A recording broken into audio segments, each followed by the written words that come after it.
ದೇಶವನ್ನೇ ಬೆಚ್ಚಿ ಬೀಳಿಸಿದ್ದ Rameswaram bomb blast ವಿಚಾರಕ್ಕೆ ಸಂಬಂಧಪಟ್ಟಂಗೆ ಈಗ ಎನ್ಐಎ ಮತ್ತಷ್ಟು ತನಿಖೆಯನ್ನ ಚುರುಕುಗೊಳಿಸಿದೆ. ಮತ್ತೊಬ್ಬನನ್ನ ಈಗ ವಶಕ್ಕೆ ಪಡೆದು ವಿಚಾರಣೆಯನ್ನ ನಡೆಸ್ತಾ ಇರುವಂತದ್ದು ಮಾಜ್ ಮುನೀರ್ನನ್ನ ಈಗ ಎನ್ಐಎ ವಶಕ್ಕೆ ಪಡೆದುಕೊಂಡಿದೆ. ಹಾಗಿದ್ರೆ ಯಾರು ಈ ಮಾಜ್ ಮುನೀರ್? ಆತನ ಹಿನ್ನೆಲೆ ಏನು? ಈತ ಯಾವ ರೀತಿ ಆಕ್ಟಿವ್ ಆಗಿದ್ದ?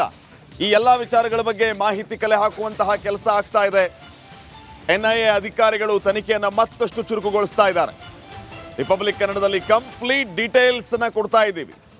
ಈ ಒಂದು ಬಾಂಬ್ ಬ್ಲಾಸ್ಟ್ ಕೇಸ್ಗೆ ಸಂಬಂಧಪಟ್ಟಂತೆ ಮಾಜ್ ಮುನೀರ್ನನ್ನ ವಶಕ್ಕೆ ಪಡೆದುಕೊಂಡಿರೋದು. ಹಾಗಿದ್ರೆ ಯಾರು ಈ ಮಾಜ್ ಮುನೀರ್?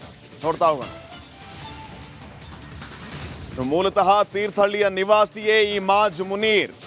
2013ರಲ್ಲಿ ದಾವಾ ಸೆಂಟರ್ ಅಂತ ಆರಂಭ ಆಗುತ್ತೆ ತೀರ್ಥಹಳ್ಳಿಯಲ್ಲಿ. ಆ ದಾವಾ ಸೆಂಟರ್ಗೆ ಹೋಗಿದ್ದ ಈ ಮಾಜ್ ಮುನೀರ್. ಹಾಗಿದ್ರೆ ಏನಿದು ದಾವಾ ಸೆಂಟರ್? ಒಂದು ಗ್ರೂಪ್ ಆರಂಭ ಆಗುತ್ತೆ, ವಾಟ್ಸಪ್ ಗ್ರೂಪ್. ಆ ದಾವಾ ಸೆಂಟರ್ ಅನ್ನುವಂತಹ ಹೆಸರಿನಲ್ಲಿ ವಾಟ್ಸಪ್ ಗ್ರೂಪ್ ಇರುತ್ತೆ. ಆ ಗ್ರೂಪ್ನಲ್ಲಿ ಬರೀ ದೇಶ ವಿರೋಧಿ ಕೃತ್ಯಗಳ ಬಗ್ಗೆನೇ ಚರ್ಚೆ ಆಗ್ತಾ ಇರುತ್ತೆ. ದೇಶ ವಿರೋಧಿ ಕೃತ್ಯಗಳಲ್ಲಿ ಭಾಗಿಯಾಗೋದಕ್ಕೆ ಈ ಮಾಜ್ ಮುನೀರ್ ಕೂಡ ಆಸಕ್ತಿದಾಯಕನಾಗಿರ್ತಾನೆ. 2016ರಲ್ಲಿ ಐಸಿಸ್ ಸಂಘಟನೆಯನ್ನ ಸೇರ್ಕೊಳ್ತಾನೆ ಮಾಜ್ ಮುನೀರ್. 2019ರಲ್ಲಿ CAA NRC ವಿಚಾರವಾಗಿ ಗಲಭೆ ನಡೆದಿರುತ್ತೆ. ಉಮಹಾ ನ್ಯೂಸ್ ಹೆಸರಿನಲ್ಲಿ ಟೆಲಿಗ್ರಾಮ್ ಗ್ರೂಪ್ ಅನ್ನ ಕೂಡ ಈತ ರಚನೆ ಮಾಡ್ತಾನೆ. ಈ ಗ್ರೂಪ್ನ ಅಡ್ಮಿನ್ ಆಗಿದ್ದೇ ಇದೇ ಮಾಜ್ ಮುನೀರ್. ಈ ನಡುವೆ ಶಾರಿಕ್ ಮತ್ತು ಅಬ್ದುಲ್ ಮತೀನ್ ತಾ ಇವ್ರ ಜೊತೆಗೂ ಕೂಡ ಈತ ಸಂಪರ್ಕ ಹೊಂದಿದ್ದ. ಈ ಎಲ್ಲ ಘಟನೆ ಹಿಂದೆ ಮಾಸ್ಟರ್ ಮೈಂಡ್ ಅಂತ ಕರೆಸ್ಕೊಳ್ತಾ ಇರೋ ಅಬ್ದುಲ್ ಮತೀನ್ ತಾಹ ಮತ್ತೆ ಈ ಕುಕ್ಕರ್ ಬಾಂಬ್ ಬ್ಲಾಸ್ಟ್ ಆಗಿರುವಂತಹ ವಿಚಾರಕ್ಕೆ ಸಂಬಂಧಪಟ್ಟಂತೆಯೂ ಕೂಡ ಮತ್ತಷ್ಟು ಮಾಹಿತಿ ಕಲೆ ಹಾಕುವಂತಹ ಕೆಲಸ ಆಗ್ತಾ ಇದೆ. ಇವರ ಜೊತೆಗೆ ಸಂಪರ್ಕನ ಹೊಂದಿದ್ದ ಈತ ಮಾಜ್ ಮುನೀರ್.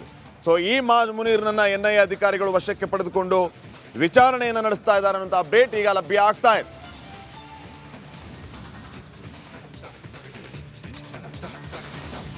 ಮಾಜ್ ಮುನೀರ್ನನ್ನ NIA ಅಧಿಕಾರಿಗಳು ವಶಕ್ಕೆ ಪಡೆದುಕೊಂಡು ಮತ್ತಷ್ಟು ಮಾಹಿತಿಯನ್ನ ಕಲೆ ಹಾಕುವಂತಹ ಕೆಲಸಕ್ಕೆ ಮುಂದಾಗಿದ್ದಾರೆ.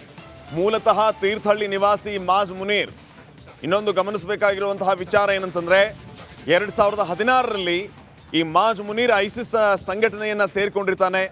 ಜೊತೆಗೆ ಶಾರಿಕ್ ಮತ್ತು ಅಬ್ದುಲ್ ಮತೀನ್ ತಾ ಇವರ ಜೊತೆಗೂ ಕೂಡ ಈತ ಸಂಪರ್ಕವನ್ನ ಹೊಂದಿರುತ್ತಾನೆ. ಸೊ ಇಂಥ ಮಾಜ್ ಮುನೀರ್ನನ್ನ ಈಗ ವಶಕ್ಕೆ ಪಡೆದು ವಿಚಾರಣೆಯನ್ನ ನಡೆಸ್ತಾ ಇದ್ದಾರೆ NIA ಅಧಿಕಾರಿಗಳು.